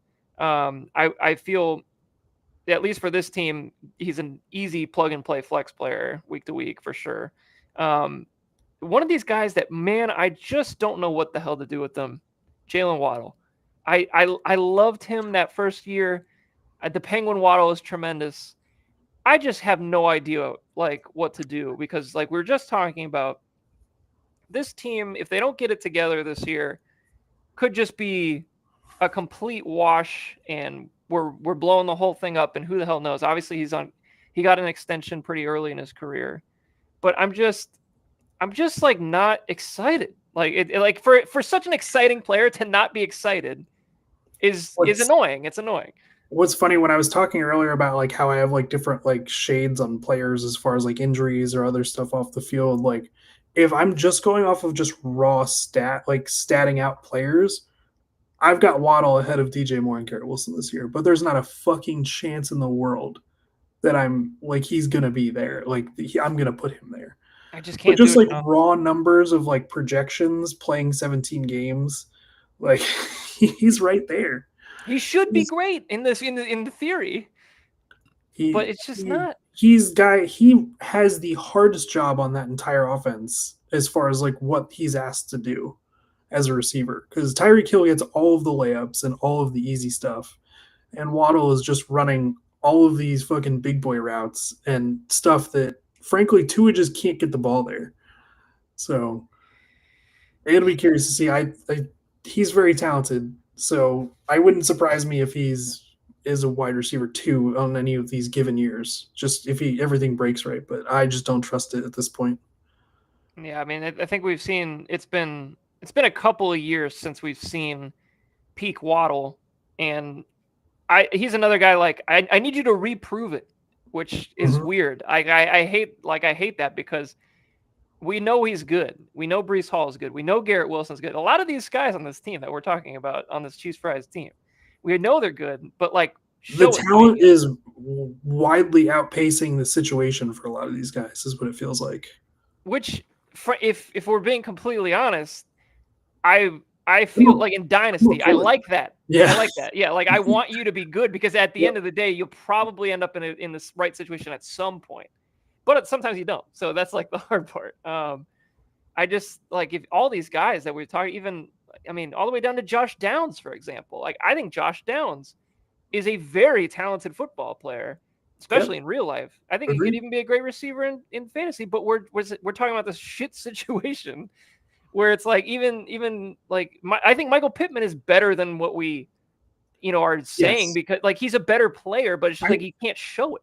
I the general us guys that know ball just like thinking like the general public has no idea how actually good the skill players are in Indianapolis because No that idea. skill position group is sick. They have players; they're very good. They're really good. They had I mean, three guys that had 800 yards receiving last year on a team that barely threw the ball.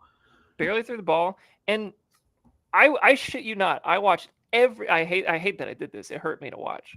I watched every single Adonai Mitchell target, Oh no. and it was horrific, Sean. One of the worst 30 minutes of my life spent watching him being overthrown, underthrown, wide open. The most separation I've ever seen from a wide receiver 4 on any team. Just a, To not be, he had 200 yards. Like, it's like, what are we doing here? I don't often would put together the terms like just only an X receiver, but a goddamn artist as a route runner as an X Guy receiver. gets open. It's beautiful, and he's not getting the ball. And it's not that they're not even targeting him. They're just nowhere in his vicinity. It's like Scott Potter's throwing him the ball out there. Like, it's just like, I mean, the guy can. I mean, yeah, just slinging it around. It's just like, you don't know where the ball's gonna be. I mean, it's just unbelievable. I mean, even Alec Pierce to some extent, like, he's a pretty good player. And it's like, if you had, I mean, shit, if you had Anthony Richardson could just heave the ball 80 yards of play, like, yeah, he'd probably be a great receiver in the NFL. Like, God, give them, like, we were saying this last night, I think, if you just gave them Trevor Lawrence, or you gave them just like 4 years ago Derek Carr, just like the most average whatever, this offense is humming. Like, there's no problem. I mean, that team could be in like second round of the playoffs, and it wouldn't shock me if they had a good quarterback on it. Not even a great quarterback, just a good quarterback. Just a simple mid quarterback. Like, if you gave them Bo Nix, they're fine. Like, they're fine. It hurts me to even talk about, because I love all these players. I loved Alec Pierce. I love Adonai Mitchell. I love Josh Downs. I really like Michael Pittman. I love Jonathan Taylor. I really love Tyler Warren. So they're just like, can somebody make it happen? I was listening to, I heard this on a pod. They were doing the over-unders on games started by Colts quarterbacks this year. No, I don't want to hear this. It's 8.5 and 8.5 for the top two guys. And then over-under half a game for Riley Leonard this year. Let's taking Riley Leonard. 100% I'm taking the over. He's going to start. Okay, so let's just say Anthony Richards hurt, which is very likely. That's what I'm getting at. They're both going to get. Daniel Jones sucks ass or is hurt. Both. They might just be like, we got to save our jobs, Riley Leonard. Let's go, buddy. Let's just rip it. Like, he's literally the same guy as the other two, too. Like, one read run. You know what's funny, too, is Riley Leonard is quite literally, in my opinion, why are we talking about Riley Leonard right now on this podcast? Anyway, but we are deep in the Pacific Ocean. I'm on a remote island in the Galapagos right now. Riley Leonard is like a clone of that guy they had a couple years ago. Do you remember who I'm talking about? Sam Ehlinger? Sam Ehlinger. Yeah. Same guy. Same fucking guy. Great college quarterback. Will not be anything in the NFL. He's literally the same guy. So that's... Yep. All right, that's probably the most we're ever going to talk about Riley Leonard on this podcast. So let's just keep Alex is going to start Riley Leonard this year. I guarantee it. Alex, I'm a public service announcement. Go pick him up. Do it right now. Riley Leonard needs to play snaps for your squad this year. He won't. He won't do it. He doesn't watch ball. He doesn't know. He watches ball. He lied to you. He watched in San Diego. All right. Travis Hunter. We got to have the discussion. We got to, like, what are we expecting this year, Sean? What are we expecting? Some sick-ass highlights, and I'm not sure how many. But sounds like every other podcast. We can move on because nobody knows what he's going to do. They've kept it so close to the vest. Nobody has any idea. I think he's going to be really, like we said all off season, I think this offense can be super fun to watch at the very least. Yeah. So, like, between him, Brian Thomas, this running back room, Trevor Lawrence should be better, Liam Cohen, like, it should be exciting. I don't think we're going to see him at all in the preseason, frankly. I think just for preservation. If he is going to play both ways, I don't know. I don't think you could risk any more snaps, can you? If he does play in the preseason, which side of the ball do you think we see him on first? Probably defense. Interesting. Okay. All right. And I only say that because I think there's less of a learning curve. Like, when you're going against NFL receivers instead of Colorado State non-Torrey Horton receivers, even remember, like, you would know because you probably watched it. Alec Manor absolutely torching him.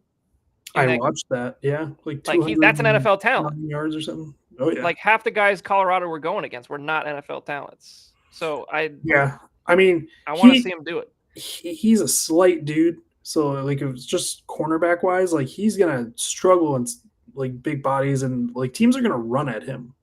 in the running Oh game. God, yeah. He's Like out there. he will get murdered in the like. Imagine a pulling Penny Sewell coming at Travis Hunter. He's gonna die. Death. He's gonna die. He'll be Like, consumed. I am but become death. you would just put him out there, like, and he's just able to do his thing as like a zone corner on the outside. Yeah, Like, he's gonna be sick. Like, it's gonna be awesome. he's outstanding when the play's in front of him. He will score a touchdown on both sides of the ball this year. Is that a line? I would bet on that line. I would bet on it too. Like, I want to say I heard that there were lines for his number of interceptions this year, and it was like 1.5, and I was like, holy shit, give me the over on that, like, right now. I couldn't find it anywhere. I wanted to bet it, but I would love to bet that. But on the offensive side of the ball, to bring it back to the reason we're talking about him, I statted him out. I gave him 109 targets this year. That's a lot. Yeah, Seems like a lot. It's a lot. They got to throw the ball. So I think what it's going to be is obviously Brian Thomas is like Brian Thomas, right? So he's going to be the Z. I think the sacrificial X is De'Ami Brown, as usual. Correct. And then you'll have Hunter playing that satellite slot, whatever, and kind of like the McMillan role, I guess, at the very least. I don't know how that equates to targets, but nobody knows, frankly. But like 109 to me feels like the higher end just initially, but like he could be 130. I have no idea, no clue. So I think I would just settle that he's going to play more defense. It'll be somewhere in like the 90s, maybe. I don't know, maybe like the 80s, 90s, something like that in terms of targets. So I gave him a 19% target share. That seems reasonable, I guess. Yeah, which is not elite. I mean, he's got an elite receiver on his team next to him, so like that's like I've got BTJ's at like 160 targets, I think, on my list. So the problem is, Sean, his talent is so undeniable on both sides of the ball. It's like they can't. Yep. I don't know how you don't play him when you have you. It's hard just to keep a guy like that on the sideline, no matter what. Like I don't know. It's going to be very, very interesting. Probably one of I would say it's going to be one of the most interesting storylines of the whole NFL season, just to see what happens with him. I have him as, of all the rookie receivers, I have him as wide receiver 1 this year. Well, over 10? Yep. Wow. I don't know if I agree with that, but that's a good, interesting. Maybe that'd be. They are back to back in my rankings, but I got Travis Hunter. Wow. I think he's just significantly more talented, and I think that's gonna carry him. He's on a better offense too. I think I might be getting back on the Tet train again. It's not good. I don't want to be, but I am, I think, again, because I saw him run some routes in unguarded routes. Oh yeah. Unguarded routes in OTAs. Dude, like I just kind of forgot how good of an athlete he is in terms of just like his size, being able to do the route running things he's able to do. It is. We'll talk about it, I guess, on the Elk podcast next week. But like, man, it's special stuff, like what you could do at that size. But anywho, last couple of guys to talk about it for the receivers. We got Debo and Rashad Bateman, both in the same ballpark in terms of dynasty value these days. But Debo, for this year for sure, with Jaden Daniels, I think he'll be an interesting projection. I'm kind of curious what you got on him. He's in the top 50. He's close, but he's in the top 50. I think he's going to have his weeks. I think he fills a role very nicely for this team where if teams are manning up the Commanders, he's going to be irrelevant, I think, for the most part. But when they need to keep Jaden in check and run zone against them, I think that's when he's going to have his weeks where he looks good. I think it'll be a very interesting player because they did not have this kind of guy last year where, like you said, a guy that can sit in the zones, a guy that can, run those mesh routes, run the short crossers. Like obviously, like Terry's more of a true X, if you will. Zach Ertz is kind of the slower over the middle guy, but like to have some explosiveness and frankly a really nice check down target for Jaden Daniels when he does have to scramble and doesn't have to just run all the time. Like to have an option like Debo from a team building perspective in real life, I think was an excellent trade because they're obviously not paying Jaden Daniels yet. So like might as well take a shot. but let's I'm just not not sure how get fantasy carry. relevant he's going to be anymore. That's the real thing. Yeah, that's fair. What I had a hard time trying to project for him was like, is he going to get any carries?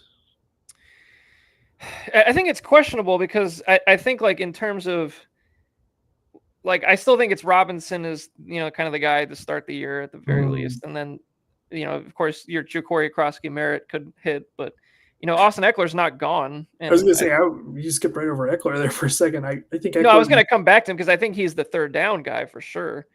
Yeah, I mean, I don't really think him and Brian Robinson are going to be that far apart in fantasy wise, points wise. I think So that might be one of the most like 50-50 splits out there, frankly.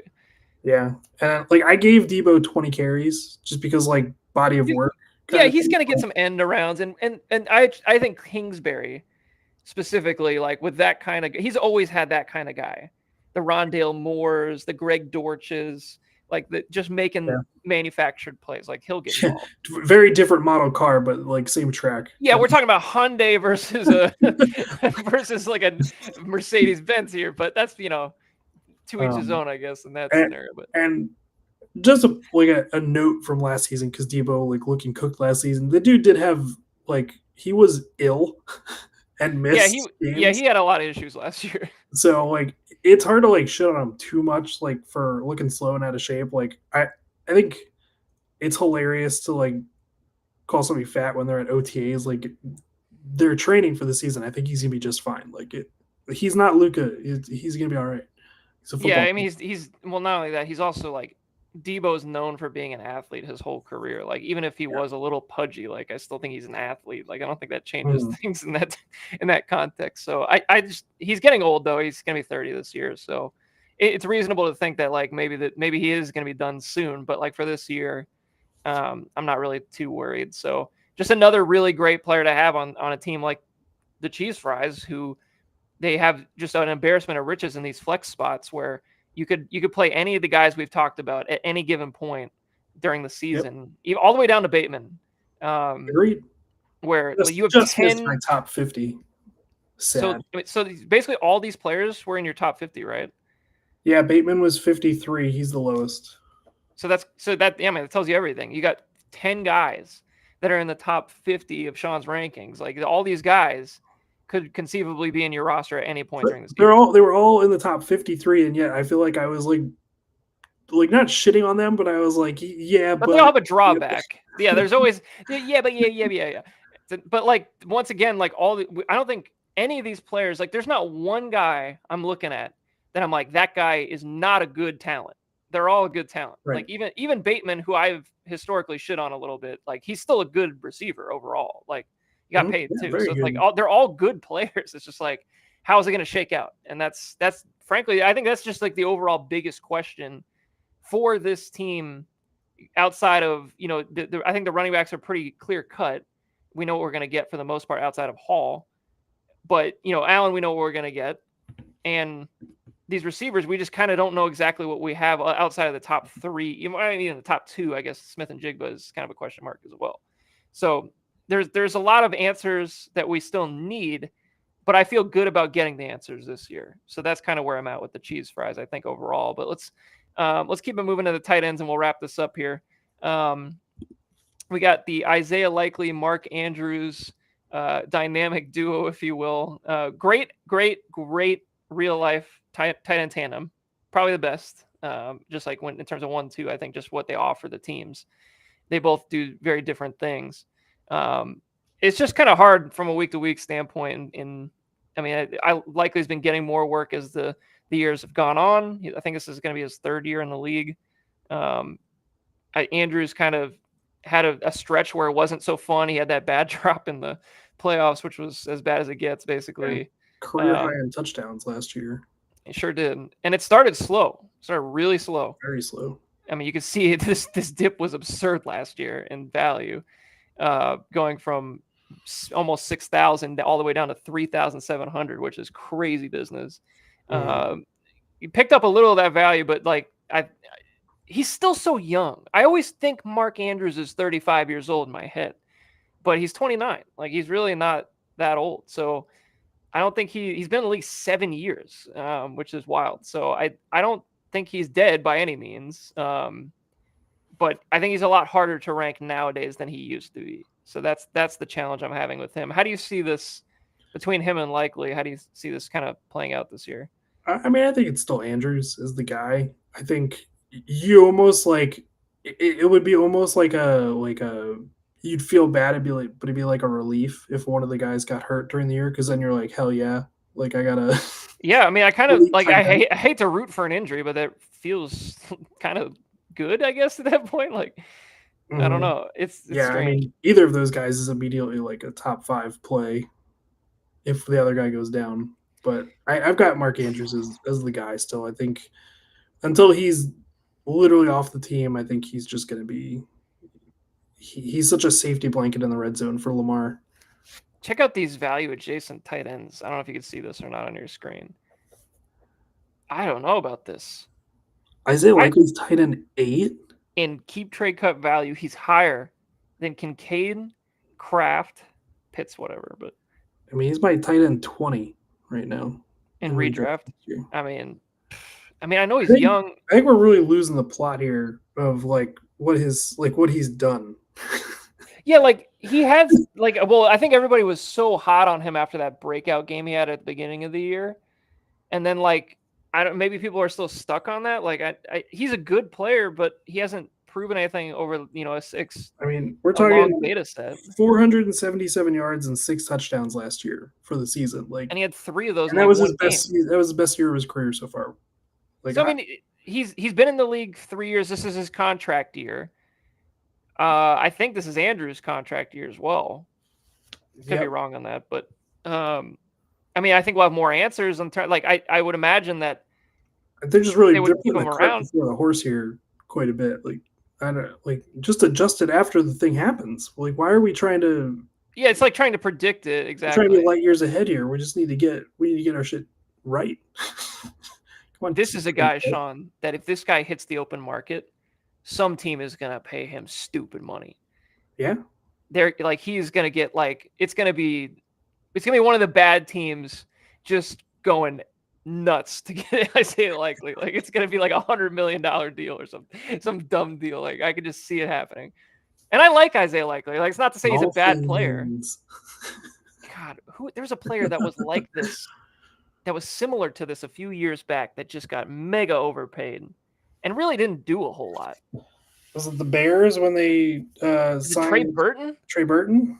I think Isaiah Likely I is a mean, lot better than Trey Burton. Likely's a lot better than Burton is. Yeah. But I mean, it's the concept of like, okay, we haven't proven much, but we're gonna give him this money anyway. Like I think that's basically where we're at. Mm. But for this team, for the cheese fries, to have both of these guys is great, like you said, because if one of them goes down, sure. The only problem I have is that neither it's a tough start week to week. Like it doesn't feel good. Not really knowing, especially we talk about the Ravens as a whole. Like it kind of the buck gets passed around a little bit in this offense on who's going to really have the big weeks. So I mean, I don't feel bad about this tight end room per se, but I don't.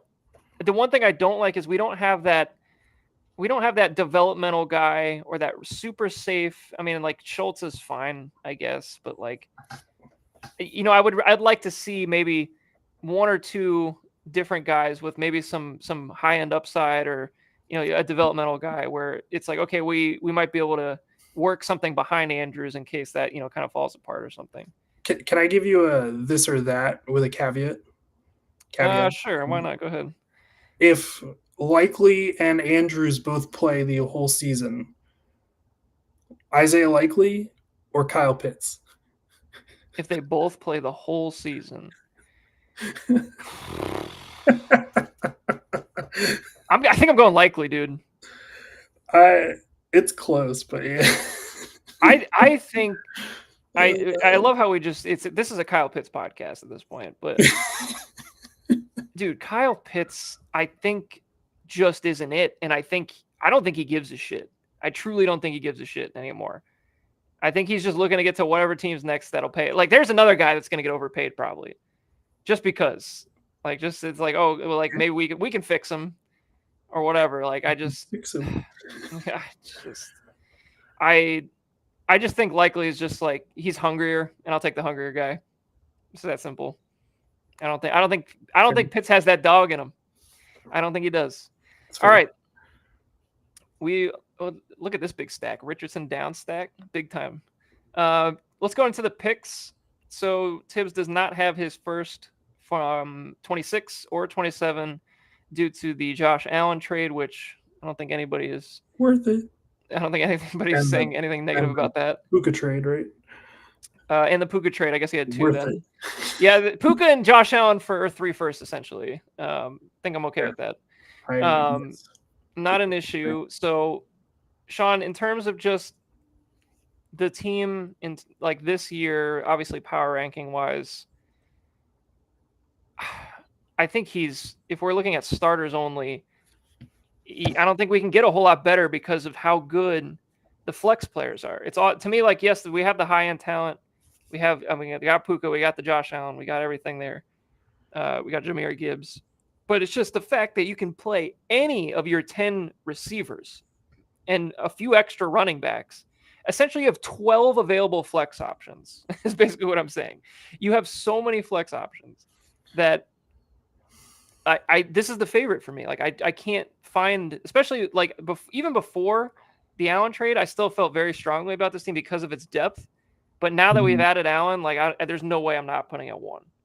Yeah, I mean, if he's not a bye week team, I think something's gone pretty wrong. We've had an issue. Houston, we have a problem. Yeah, this feels like a pretty safe bet to be a top 2 team. I mean, frankly, if there's only one thing that we've got to like try to improve on this team is just maybe upgrade a tight end. But that's literally it. There's not a whole lot of things that I would really fix here or trade or move around. I mean, you have some guys that even the running backs like the Trey Bensons and the Jarquez Hunters, like we got upside there potentially. We have Jalen Wright, who we don't know what we have yet really, and like there's still hidden upside on this team and tradable assets because we have lots of seconds, thirds. This team could still keep getting better, which is wild. Is this a team like where you could just say fuck it and you can consolidate some of your depth and just go for like a Justin Jefferson trade?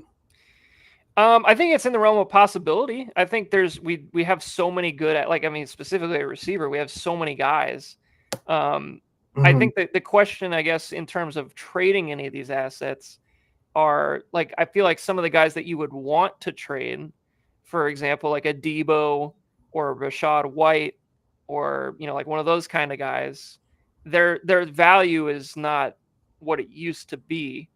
And to trade those guys, I don't know what you wouldn't get like you'd have to be trading JSNs. I'm talking like Travis Hunter and Garrett Wilson for Justin Jefferson straight up.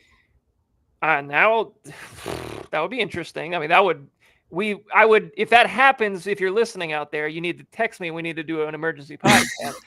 But maybe up at 3 a.m. if that shit happens. Like just out of bed, call the embassy. On the pod. Yeah, we'll do. I'll find a way. I'll do it on Rhode Island and Galapagos. 100 episode spectacular, but I don't give a shit. I'll be up for that. Make that the 100th episode. I don't know. Just I think there's a few teams. I think there's frankly like 3 or 4 teams that would be in the market for a trade like that at this point. In terms of assets, I don't know if anybody has better assets outside of Dustin than the cheese fries to move around. So if my team is this good and like I want to we're just fucking going for it. Like I would make that trade for Jefferson with those 2 guys. I don't know how you would really. I think it's just good for both teams. Like everybody's happy. Potentially get more out of me, to be honest. Like Geez, well, doing the negotiations for the guy. I don't know. There's like when you look at the depth of the team, you could trade 2 receivers and you still got 10 other guys you can play. Like it's not an issue. There's this depth of this team makes it very, very easy to envision any trade, frankly, like with any team, because you can kind of, if you want to go upgrade tight end, or if you want to go, maybe upgrade a receiver, upgrade a running back or something like that, you have all these guys to play with that have value. And I think it could be viewed negatively or positively, but these guys like Garrett Wilson's and the Breece Halls, like they have upside, but they're also not mega expensive. So they are pretty tradable assets. It's just a matter of, do you want to trade an asset like that towards the bottom of their value. Where like if Garrett Wilson goes to a better team, or like you said, like Brees Hall goes to the Cowboys, like they go from 6,500 to like 7,500 in keep trade cut value, like overnight. Yeah. So like that's the hard part of trading those guys right now, I think. But certainly a lot of options for this team. But frankly, they don't have to trade shit. They could literally just very sit true. pat and win the championship this year and not have to do anything if they don't want to. So, But just the idea of your 3 starting receivers being Jefferson, Puka, and AJ Brown is just. Sean, I don't want to play against that. Let's stop bringing this into this. I don't want to do this. That is a crazy. I mean, that'd be insane. Trust me, it'd be insane. I thought about trading for Jefferson myself. I mean, I was like, I'd love to have Nico Collins, Justin Jefferson, and I never stopped Rashee thinking about Rice. trading for Justin Jefferson. And then I look at all the picks that I've already traded away. I and dream I about say, it every night when I rest my never head on my mind. pillow. I'm like, I think about Justin Jefferson. Yeah, yeah. The picks is the hard part. That's the thing, is, and it depends. Like, does Dan want picks, or is he okay with bringing in young guys like these? Like, it just kind of depends, really, what you're looking for, I guess. But anywho, all that to say is this team is very good. Mhm. I expect this team to at least be a playoff team, and it frankly should at least be one of the 2 bye week teams, I would imagine. So still a lot of football to be played, but I really feel good about this team. All right, so an hour and 45 in. That's going to wrap it up on this episode of the PHU Dynasty podcast. Next week, we will bringing you a elk team review, which, God, it's going to take a long time. We might have to consolidate that one a little bit. That's going to, that'll be a guaranteed 2-hour special, but a lot of guys to talk about in that team. So we'll have to maybe figure something out for that one, but we have a couple more of those coming up. We're about halfway through the team reviews. Looking forward to the big Chicago spectacular episode, whenever that, who knows what that's even going to look like, but there'll be something. We will have content for Chicago. I promise you that. So we'll be looking forward to that.